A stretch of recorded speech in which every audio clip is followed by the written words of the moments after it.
말씀 보겠습니다. 마태복음 5장 7절 말씀입니다.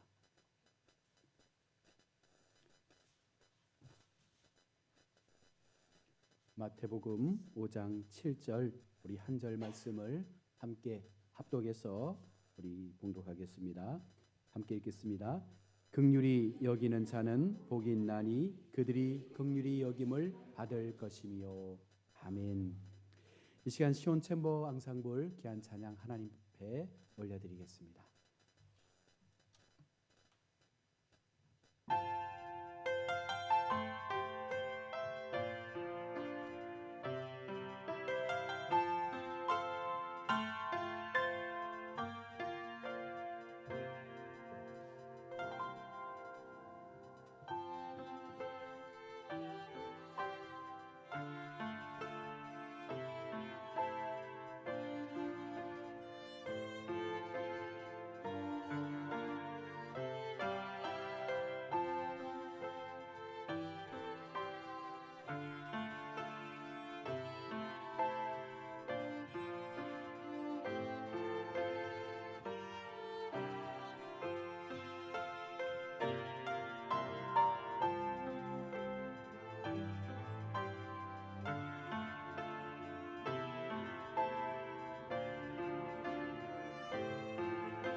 아멘.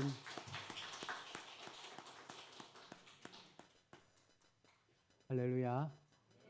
오늘도 복된 주일입니다. 하나님의 은혜가 우리 예배자들의 마음 가운데 함께 하시기를 축복합니다. 그러면 이렇게 인사하면 좋겠습니다. 이렇게 한번 인사할게요. 다 잘 될 거예요. 내가 당신과 함께 하겠습니다.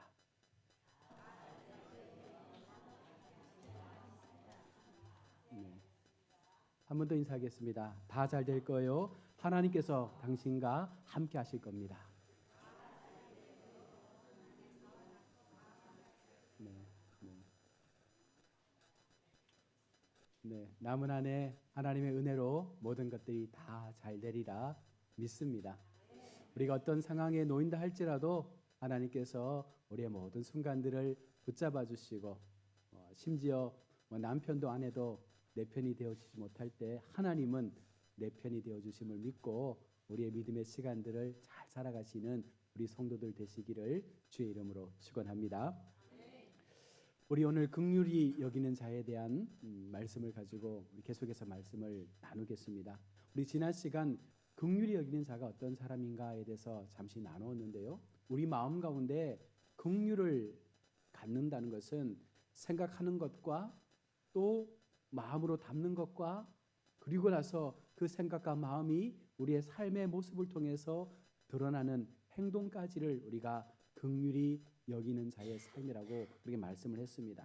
결국은 우리는 마음만 가지고 안 되는 거예요. 행동해야 되고 그 행동이 누군가에게 희망이 되어야 되고 힘이 되어야 하고 그 삶을 통해서 나도 행복하고 타인도 행복할 수 있는 그런 은혜가 나타날 때 여러분 그 속에 진정한 긍휼의 복이 임하게 되는 줄로 믿습니다. 우리가 하나님 앞에 우리의 믿음을 고백할 때 하나님의 말씀에 얼마나 순종하는 삶을 살고 있는지를 돌아보셔야 해요. 또한 우리가 얼마나 행함이 있는 삶으로 하나님의 뜻을 이루어 들고 있는지를 돌아볼 수 있어야 하는 것입니다. 우리 마음이 하나님을 사랑하면서도 우리 마음이 하나님 앞에 그 은혜를 받았다라고 고백하면서도 여러분 내 삶 속에 내 행동 속에 기쁨이 없고 누군가를 향한 애통하는 마음이 없다면 여러분 그것은 가식적인 신앙인 거예요. 그러니 우리가 긍휼의 마음을 가지고 하나님 앞에 이 긍휼을 가진 자의 삶을 산다는 것은 내 마음속에 주신 그 하나님의 사랑을 세상 가운데 누군가를 향해서 보여주고 나타내고 증거할 수 있는 그런 나의 희생과 나의 수고가 동반될 때 진정한 긍휼히 여기는 자의 삶을 우리가 살아가게 되는 것입니다. 우리 그리스도인들은 어떻게 세상을 살아가야 할까요? 세상의 방법은 배워서 어떻게 하는 거예요? 배워서 내가 잘 사는 거예요. 배워서 내가 잘 살고 내가 누리고 내가 모든 것을 소유하는 것이 세상에서의 삶의 방법이라면 우리 예수 믿는 사람들은 어떤 삶입니까? 배워서 남 줘야 됩니다. 배운 것이 내게만 멈춰지는 것이 아니라 그 배움을 통해서 누군가에게 나눠줄 수 있고 누군가에게 희망을 줄 수 있고 그 배움이 누군가에게 아름답게 사용되어질 수 있는 그런 모습으로 하나님은 우리를 세워주시고 우리를 먼저 세상 가운데 그리스도인으로 그렇게 불러주신 줄로 믿습니다.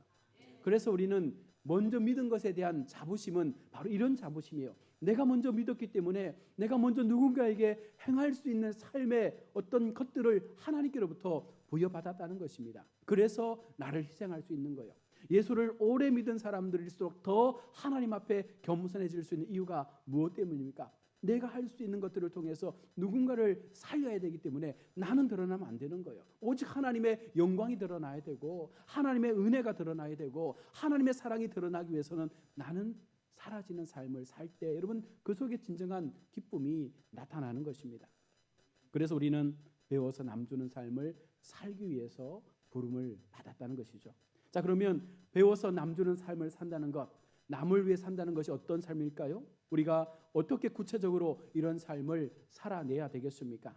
내가 가진 것을 모두 다 팔아서 어려운 이웃들에게 우리가 봉사하고 나눠주고 결국 나는 아무것도 가진 것이 없는 삶으로 인생을 마치는 것을 성경이 말씀하는 것입니까? 그것이 긍휼을 가진 자의 삶이라고 말씀합니까? 내 것은 다 없어지고 결국은 남을 잘 되게 해주는 그런 삶을 사는 것이 긍휼을 가진 자의 삶이라 성경은 말씀하지 않습니다. 먼저 긍휼을 우리가 갖기 위해서는 먼저 내가 내 주변의 사람들의 마음을 살필 수 있는 영적인 마음을 가져야 되는 거예요. 내 것을 주는 것도 중요한데 그보다 중요한 것은 그들의 형편을 살필 수 있어야 된다는 것입니다. 그들이 지금 어떤 형편에 놓여 있는지, 어떤 삶을 살고 있는지, 어떤 고통 속에 있는지, 그 마음이 어떠한지를 우리가 돌아볼 수 있는 그런 영적인 마음을 가질 때 그 다음에 우리가 행동할 수 있는 삶으로 나아갈 수가 있는 거예요. 그렇다고 해서 우리가 술 취한 자의 삶을 이해하기 위해서 여러분 술을 먹으라는 게 아니에요. 도박하는 사람들의 마음을 이해하기 위해서 우리가 도박장 가서 도박하라고 말씀하지 않습니다.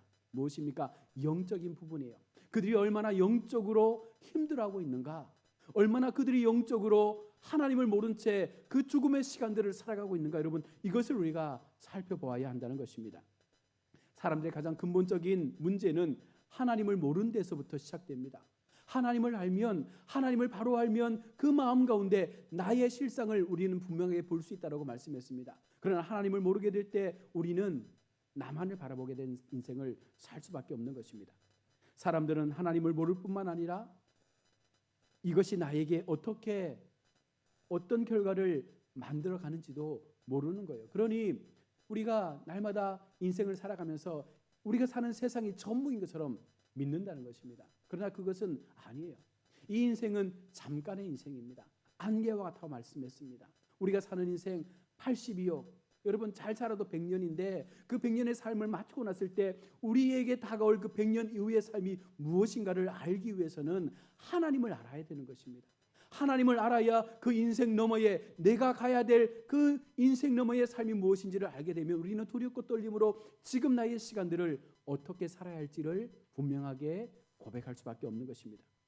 사람들은 하나님을 모를 뿐만 아니라 하나님께서 허락하신 그 삶의 마지막도 모르기 때문에 그냥 사는 거예요. 그냥 인생을 내 마음대로 살아버리는 거예요. 그러나 우리 예수 믿는 사람들은요, 어느 순간 하나님을 알고 나면 어떤 마음이 듭니까? 내가 이렇게 살아도 되나? 내가 이렇게 사는 것이 맞나? 내가 이것이 하나님 앞에 바른 삶이 맞다라는 것을 늘 자문하지 않습니까? 그 물음 속에서 철저하게 하나님 앞에 나의 자아를 죽이고 하나님이 기뻐하시는 삶의 자리 속에서 누군가를 향하여 내가 경험했던 하나님의 사랑, 내가 받았던 그 하나님의 은혜를 나누고 싶어서 우리가 무언가를 하려고 애를 쓰는 그 마음의 삶으로 나아가게 된다는 것입니다. 여러분, 우리가 긍휼히 여긴다는 것은 여러분 오직 복음만을 전하는 것을 말씀하지 않아요. 그저 예수만을 전하는 것을 우리가 긍휼의 삶이라고 말하지 않는 것입니다. 이것을 우리가 믿는다면 우리가 전하는 이 복음은요, 그냥 공허한 메아리로 들릴 수밖에 없습니다. 수많은 사람들에게 예수 믿으십시오, 예수가 복음입니다, 예수가 진리입니다, 분명 맞는 말씀이지만 이것이 그저 우리의 입술로만 전달되어지면 이것은요 힘이 없는 거예요. 그래서 우리는 그 마음 가운데 주신 하나님의 사랑을 복음으로 전할 때 그 마음의 복음이 우리의 삶의 행동을 통하여 증거되고 보여줄 수 있는 삶으로 나아가야 한다는 것입니다. 정말 복음되기 위해서는 세상의 사람들을 사랑할 수 있는 마음을 가져야 합니다. 여러분, 그들 자체를 사랑해야 된다는 거예요. 그들이 가지고 있는 그 성품, 그들이 가지고 있는 그 삶의 모습들을 우리가 온전함으로 사랑하고 받아들일 수 있을 때 정말 그들을 하나님의 사랑으로 사랑할 수가 있는 것입니다. 우리가 포괄적 차별금지법, 동성애법을 반대하며 온 교회가 모여서 기도하고 그렇게 하나님 앞에 우리가 매달린 이유가 무엇입니까? 동성애를 하고 있는 그 사람들을 미워하는 것이 아닙니다. 동성애를 행하고 있는 그런 사람들을 우리가 차별하는 게 아니에요. 우리 마음에 어떤 마음이 있습니까? 하나님이 주신 창조의 질서 속에서 이것이 잘못된 법임을 알기 때문에 이 악법을 미워하는 것이지 그 사람 존재를 미워해서는 안 된다는 것입니다. 왜냐하면 그들 자체도 하나님의 형상이기 때문에, 그들도 하나님의 손에 의하여 지음받은 사람들이기 때문에 우리는요 그들의 죄를 미워할 뿐이지 그 사람들 존재는 미워할 수 없는 것입니다. 그래서 긍휼을 가진 사람들은 그들을 바라볼 때마다 어떤 마음이 듭니까? 증오하거나 그들을 미워하는 것이 아니라 오히려 하나님 앞에 저들을 불쌍히 여기며 하나님, 저들도 하나님의 긍휼 가운데 은혜를 받게 도와주시고 무엇이 참이고 무엇이 거짓인지를 분별할 수 있는 영적 마음을 갖게 하셔서 하나님 앞에 돌아올 수 있기를 우리가 기도하며 그렇게 우리의 기도를 하나님 앞에 올려드리지 않습니까? 여러분, 우리의 잘못된 그 생각을 바꾸어서 이제는 우리가 하나님의 마음으로 세상을 사랑할 수 있는 그와 같은 마음을 가지고 우리의 사랑을 세상 가운데 보여줄 수 있는 그와 같은 자가 긍휼을 가진 자의 삶이라고 성경은 말씀하는 것입니다. 예수님께서 진정으로 친구를 사랑하는 것을 무엇이라고 말씀합니까? 자기 목숨을 주는 것이라고 말하잖아요. 우리가 예수님을 믿을 때 각오하고 결단해야 되는 것이 무엇입니까? 생명을 아낌없이 주님을 위해서 드릴 수 있는 그 마음마저도 가질 수 있느냐를 우리 주님께서 물으시는 거예요. 하나님의 제자가 그냥 되는 것이 아니라 내 것을 내려놓고 하나님의 은혜 앞에, 하나님의 사랑 앞에 나를 향하여 하나님께서 만들어 가시는 그 모든 사회의 걸음 속에서 철저하게 내가 하나님의 말씀 앞에 죽을 수 있느냐, 그 마음을 우리 가운데 요구하고 있는 것입니다.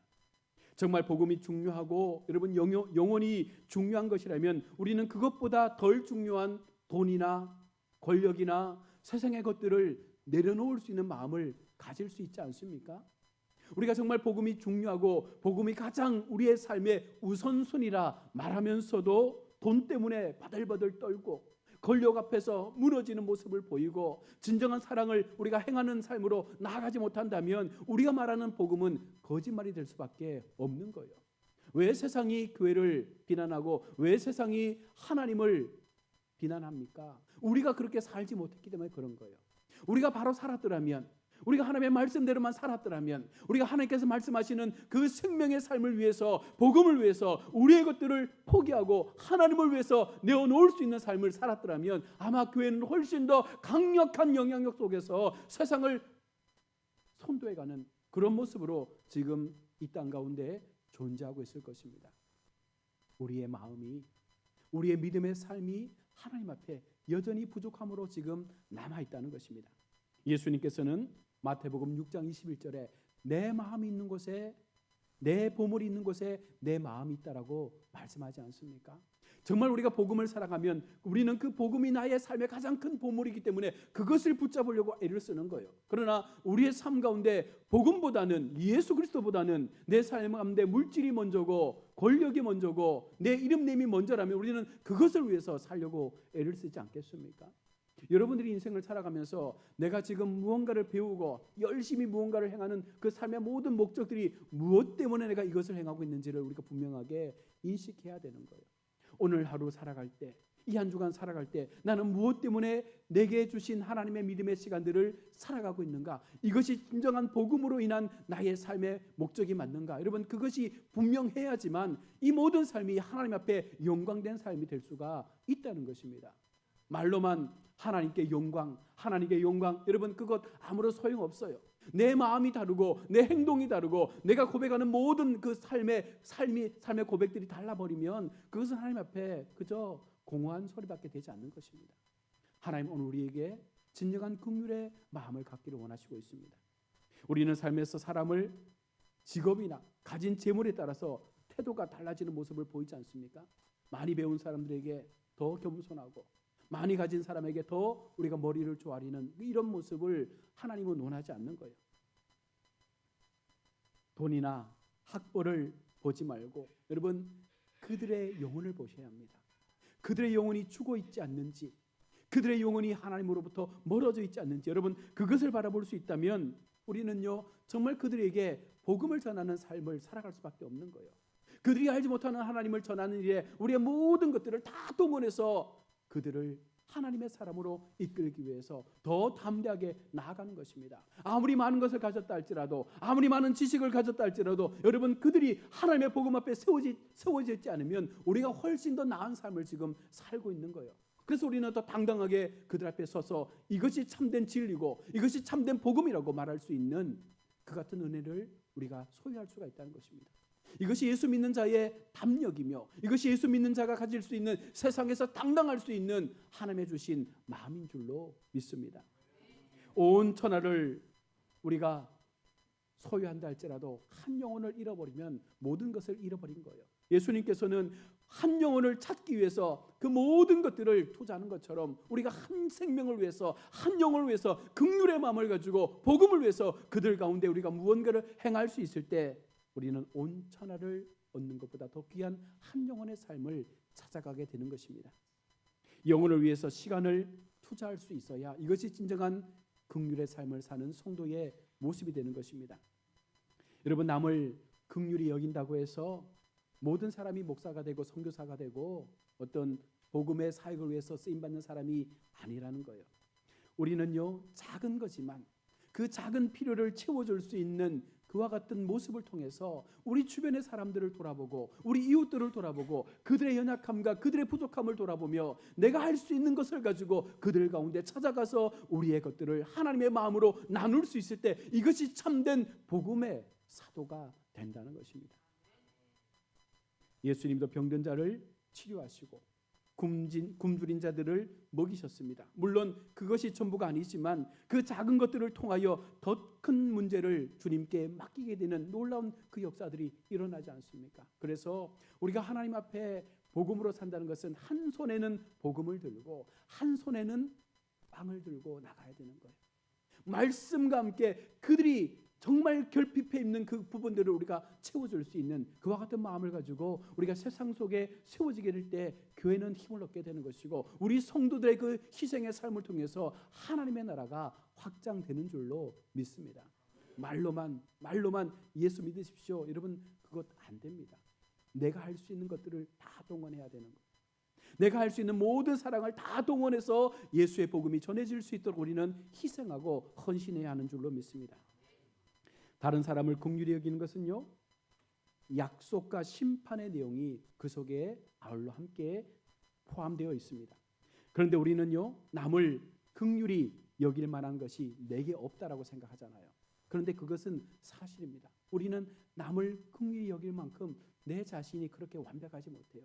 사실은 나 자신조차도 하나님 앞에 부족한 사람인데, 여러분 우리가 두려워하는 것이 무엇입니까? 내 신앙조차도 때때로 지키지 못해서 흔들리고 넘어지고 자빠지고 그렇게 방황하는 시간들을 보내고 있는데 우리가 어떻게 남들에게 긍휼의 마음을 가질 수 있습니까? 라고 물을 수 있습니다.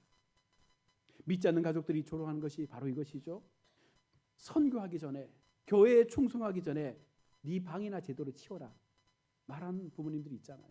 그것이 맞잖아요. 그런데 여러분 우리가 생각해야 될 것은 선교하기 전에, 하나님의 몸된 교회의 사역을 감당하기 전에 우리가 주님 앞에 기도하면서 정말 이것이 하나님의 뜻이 맞고 이것이 하나님께서 내게 요청하는 길이 맞다라는 확신이 생긴다면, 여러분 내가 부족할지라도 내 삶의 모든 환경들이 연약하고 수많은 방해자들이 그것이 옳지 않다라고 말할지라도 우리는 즉각적으로 하나님 앞에 그 순종의 삶을 걸어가야 한다는 것입니다.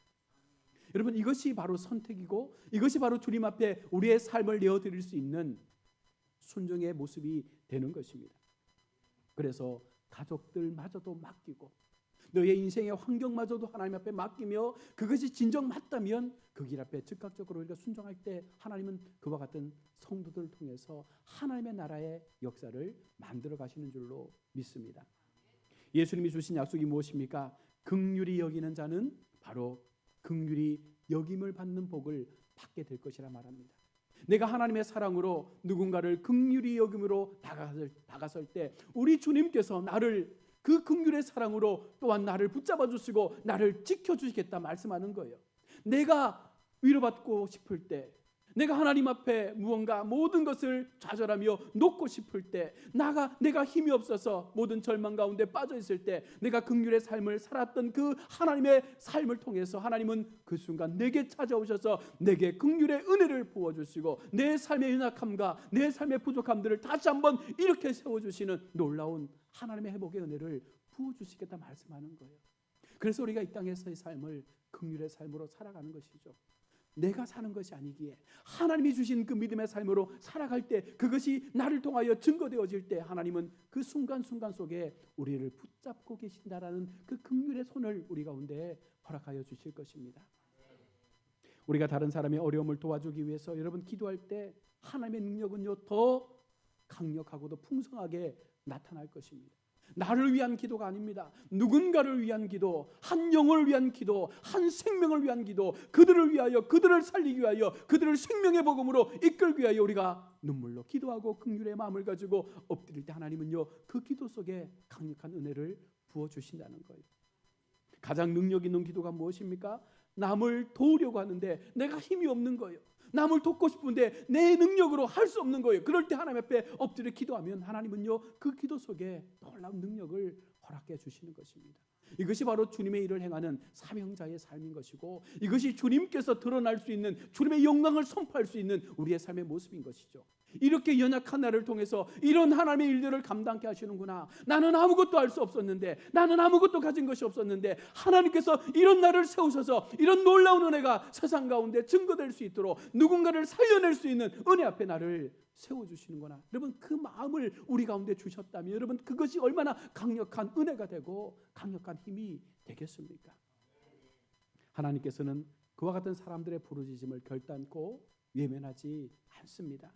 그것만이 아닙니다. 우리가 하나님의 최후의 심판대 앞에 섰을 때 하나님께서 우리를 무엇으로 심판하시겠어요? 첫 번째는 예수를 믿었느냐를 가지고 심판하실 것이고, 두 번째는 네가 얼마나 다른 사람들을 긍휼로 여기며 살아왔느냐, 정말 네가 예수님의 제자로 살아간다고 고백하면서 얼마나 많은 사람들에게 그 긍휼의 사랑을 보여주며 살아왔느냐를 분명 물으실 것입니다. 얼마나 많이 공부했느냐, 얼마나 많이 봉사했느냐, 얼마나 많이 헌금했느냐, 이 부분이 중요한 게 아니라 네가 얼마나 한 영혼을 귀히 여기고, 얼마나 한 영혼 앞에 네 삶을 맡기고 그가 살아날 수 있도록, 그가 하나님 앞에 돌아올 수 있도록 너의 모든 것들을 들여서 얼마나 그 한 생명을 위하여 너의 시간을 바쳤느냐. 여러분, 하나님은 아마 그것을 우리 가운데 물으실 거예요. 야고보서 2장 13절에 긍휼을 행하지 아니하는 자에게는 긍휼이 없는 심판이 있으리라. 긍휼은 심판을 이기고 자랑하느니라. 내가 긍휼로 행하지 않을 때 하나님의 긍휼이 우리 속에 없어지는 거예요. 그러면 우리는 결단코 어떤 은혜도 누릴 수 없게 되는 것입니다. 우리는 얼마나 많은 사람을 절망 속에서 건져내어 바른 길로 인도했습니까? 여러분, 이것으로 우리가 판단을 받게 된다는 것입니다. 하나님은 다른 사람의 어려움을 외면한 사람을 외면할 거예요. 힘들고 어렵고 소외된 사람들에게 우리가 관심을 두지 않으면 하나님도 우리에게 관심을 두지 않을 것입니다. 교회가 이와 같은 사명을 이루지 못하고 우리 성도들에게 주신 그 삶의 은혜를 통해서 내가 누리고 내가 행하며 살아가는 그 모든 것들을 정말 하나님의 이름으로 행하지 않고 우리가 세상 앞에 나누지 못한다면 하나님도 우리 가운데 그 같은 은혜를 부어주지 않을 것입니다.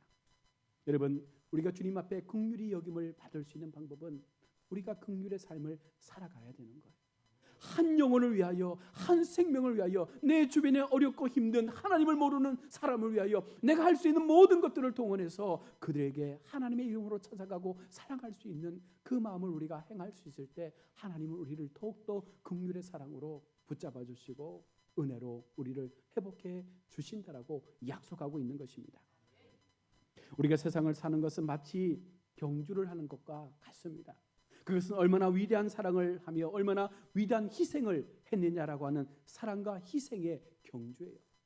예수님께서 그렇게 우리에게 모범의 신앙을 보여주지 않았습니까? 예수님의 사랑, 예수님의 희생을 통해서 우리가 이렇게 주님 앞에 예배하는 자리로 나온 것처럼 우리도 그와 같은 큰 은혜를 받았기 때문에 우리는 그 사랑으로 그들에게 이 사랑과 희생의 삶을 살아드림을 통해서 그들의 삶이 하나님 앞에 돌아오기만 하면 여러분, 그 상급은 장차 우리가 영원히 구할 그 천국에서 온전히 누리게 될 것임을 약속하고 있는 것입니다. 여러분, 진정으로 놀라운 것이 무엇입니까? 처음 믿을 때는 주님을 위해 모든 것을 잃은 것 같았는데 시간이 흐를수록 잃은 것이 내게 아무것도 없다는 것을 발견하게 되는 거예요. 하나님의 이름으로 내 모든 것들을 다 포기하고 내 생명마저도 다 내어드리고 내 모든 것들을 하나님의 삶을 위하여, 거룩한 삶을 위하여 내가 내어드렸는데 이제 내 주머니에 아무것도 없을 것처럼 생각했는데 어느 순간 더 많은 것들이 채워져 있는 그 마음속에서 우리는 역시 하나님의 일하심은 놀랍다라고 고백하지 않습니까? 하루아침에 여러분, 우리가 바다를 헤엄쳐 건널 수 없습니다. 조그만 개울부터 천천히 한 걸음 한 걸음 하나님의 주신 내 마음 가운데 주신 그 은혜의 마음을 통해서 한 걸음 한 걸음 그렇게 우리 주변을 돌아보고 우리 어려운 사람들을 돌아보고 우리 교회가 할 수 있는 그 작은 일들부터 감당해 나가면서 그렇게 긍휼의 사랑을 우리가 세상 가운데 실천하게 시작할 때 하나님은 우리가 할 수 없는 놀라운 것들을 우리의 삶 가운데 미리 부어주시고 채워주시는 은혜를 허락해 주실 거예요. 그러니 여러분, 내가 가진 것이 없다라고 좌절하지 마시고, 내가 배운 것이 없다라고 여러분 아무것도 하지 않는 것이 아니라, 내가 가진 것 없고 배운 것 없고 내가 많은 것들을 누릴 수 없는 삶을 살고 있지만, 중요한 것은 하나님은 여전히 우리와 함께하고 있다는 거예요. 우리 앞서 인사했던 것처럼 다 잘 될 거예요. 왜? 하나님이 우리 편이시니까. 다 잘 될 거예요. 하나님께서 우리와 동행하여 주시니까.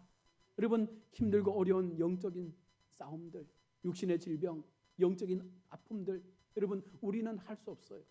우리의 삶으로는 고칠 수 없어요. 우리의 방법으로는 회복될 수 있는 그 길들이 보여지지 않아요. 그러나 하나님이 하시면, 하나님이 지금 이 순간도 한 번만 손들어 우리를 향하여 말씀하여 주시면 그 모든 환경과 상황과 여건들은 금세 변화되고 회복되어지는 줄로 믿습니다. 여러분, 그것이 믿음인 거예요. 그것이 하나님 앞에 내 삶을 내어드릴 수 있는 뜨거운 우리의 삶의 변화의 모습인 줄로 믿습니다. 여러분, 우리 주위에 어려운 사람이 많은 것을 다행스럽게 여기셔야 돼요. 왜 그렇습니까? 우리가 할 수 있는 일들이 많아졌잖아요.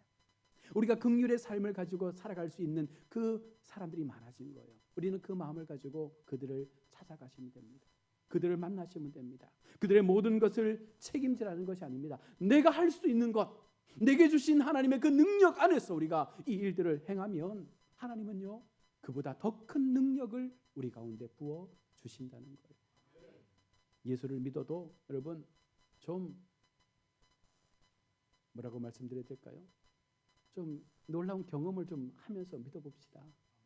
하나님 앞에 내가 이렇게 부름받고 세워져서 몸된 교회의 귀한 일꾼으로 쓰임받고 있는데, 그런 나의 삶의 희생과 수고를 통해서 정말 하나님의 일들이 이렇게 나의 삶 가운데 일어나고 있다라고 하는 이와 같은 간증들이 좀 일어나기를 원해요. 우리 교회를 통해서, 우리 성도들의 삶을 통해서, 기업과 일터를 통해서 하나님 앞에 내가 이렇게 살았더니 하나님께서 나의 삶을 이렇게 놀랍게 바꾸어 주셨다라고 하는 이 음성들이 정말 우리 함안군 안에 우리 가엾길을 통하여 일어날 수 있는 귀한 역사들이 회복되기를 원합니다. 여러분, 우리가 하나님 앞에 이 같은 긍휼의 삶을 살면 하나님도 우리를 긍휼의 삶으로 인도해 주시겠다 약속하신 이 약속은요, 정말 강력한 은혜인 거예요. 누가 나를 긍휼히 여겨 주시겠어요? 누가 나를 긍휼의 삶으로 이끌어 주시겠습니까? 하나님밖에 없습니다. 그 하나님의 손길에 끝까지 우리가 붙잡힌 바 되어져서 마지막까지 하나님 때문에 우리가 살 수 있었다라고 고백하시기 바랍니다. 우리는 누구 때문에 못 살겠다 말하잖아요. 그렇죠? 부부싸움 할 때 내가 네 때문에 못 살겠다 그러잖아요. 우리는 하나님 때문에 할 수 있는 거예요. 하나님 때문에 우리는 모든 것들을 회복하고 그 은혜의 사랑을 늘 마음 가운데 새겨서 남은 이 한 해 정말 긍휼의 사랑, 우리 깊은 사랑 가운데 채워서 놀라운 주의 일들을 우리가 경험하시는 우리 복된 성도들이 다 되시기를 주의 이름으로 축원합니다. 아멘. 기도하겠습니다. 하나님, 은혜를 감사합니다.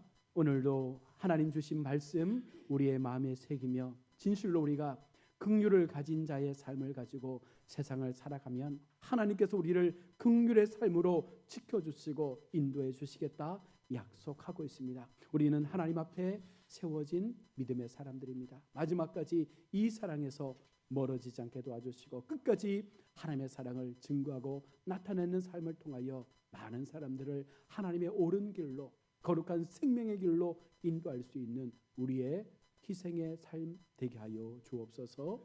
감사드리며 거룩하신 예수님의 이름으로 기도드립니다. 아멘. 우리 찬송가 300